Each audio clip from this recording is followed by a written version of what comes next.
When you're an amateur musician, first of all, let me give a definition of an amateur jazz musician. That is a jazz enthusiast who owns an instrument.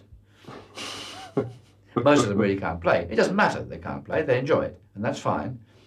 The other thing that you need is somewhere to play, because the parents don't like the noise. The neighbors don't like the noise. And I, as my mother was a teacher in the school which I had recently left, we had the use of the school hall. So I could get my friends to come along and play there. At least we could make a noise and nobody complained. So I kind of became the organizer because I had the hall. And I got together with some other musicians already in 48, 49. I played in one or two bands of other people. I played in the band of Cy Laurie for about 3 weeks, but I got sacked because I wasn't loud enough. I played in Beryl Bryden's band for a few weeks. I played in various bands, but I was still trying to organize something myself because I felt that I knew what to do. I don't mean that I felt a kind of megalomania that I had to be the leader. So we got together this band and it seemed to go very nicely and we enjoyed it.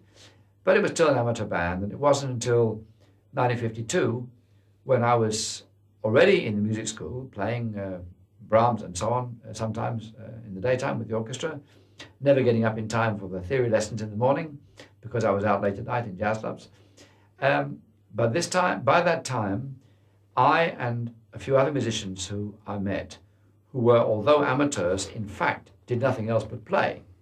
With an amateur band, the big problem is that if you organize a concert or a chance to play somewhere, the chances are one of the band will say, "Oh, I'm sorry, my mother-in-law says we have to go have a family get-together that weekend, so I can't come," or "My wife says I must do something," or "We must go and visit somebody," whatever must be done.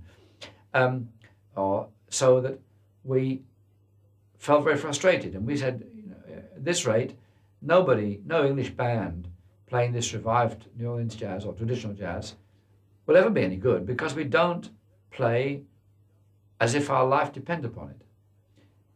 Which of course is simple because our life didn't depend upon it. We weren't professional. So we said we must form a professional band. That's how you make your life depend upon your playing.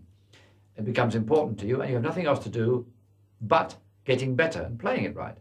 So Monty Sunshine, who was leading an amateur band, and I put together a band with the intention of becoming professional in 1952. He brought his drummer, Ron Bowden. I brought the guy who played the banjo in my amateur band, who also had his own amateur band, that's Lonnie Donegan. And he brought the bass player who played in his amateur band. All of those people wanted nothing more than to play jazz full time. So we got together and rehearsed. And within a few months, we had a professional band. We eventually invited Ken Collier to lead the band, to join the band as a member, partner, and lead it. After a year, we disagreed with him about the organization of the band more than anything else, and the personalities. And then Pat Halcox joined, and that's how we got to the present day.